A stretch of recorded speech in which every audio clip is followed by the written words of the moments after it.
E pra të dashur miq, ja ku jemi sërish së bashku, pozitiv me energji të bukur. Këtë video dhe këtë analizë, këtë komentim do ta dedikoj vetëm për fansat e Brikenës dhe Mateos. Halli më i madh i Joni, cili ka qenë? Halli më i madh i Joni ka qenë kur do të shkrihet akulli i Brikenës.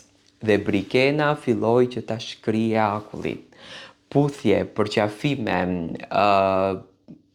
një lloj besimi i madh, dashurie, afërsi, nuk munden dot që të qëndrojnë pa njëri tjetrin, nuk munden dot të largohen nga njëri tjetri, do me thënë japin energji të bukur njëri tjetrit.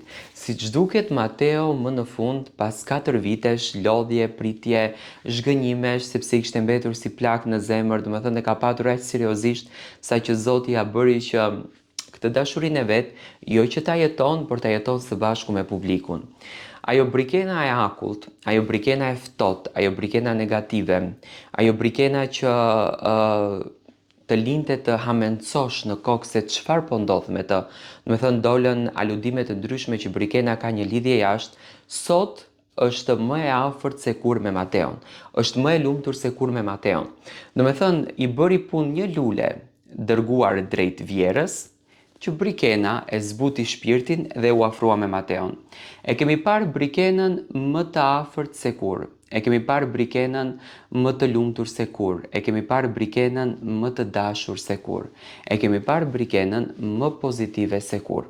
Brikena ditën e djeshme, ditën e sotme, ka qenë më afër se kur me Mateon.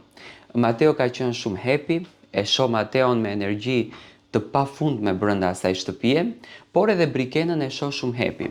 Unë kam besuar që në fillim, kam besuar dhe realisht jam i lumtur që analizat e mia më dalin. Unë kam qenë ai që kam thënë që Brikena dhe Mateo me patjetër që do të afrohen brenda në këtë shtëpi. Mendoj se të qëndruarit pa telefon, pa televizor, pa botën e jashtme, të izoluar në një botë si kjo, e bëjnë Brikenën dhe Mateon që të jenë më të fokusuar të njëri tjetri dhe t'i japin vëmendjen e njëri tjetrit, do të thënë t'i japin dashurinë njëri tjetrin. Këto dhurojnë emocion për njëri tjetrin dhe unë e shoh që janë gati për të nisur lidhjen e tyre, për të kanalizuar energjinë e tyre, për të ndërtuar dashurinë e tyre. Tani do të themi që jemi pranë puthjes të Brikenës dhe Mateos? Unë mendoj që po. Le ta marrë njërë mendimin tuaj si e keni parë ju këtë afrimitet dhe pastaj le ta komentojmë në fakt se çfarë po ndodh mes tyre.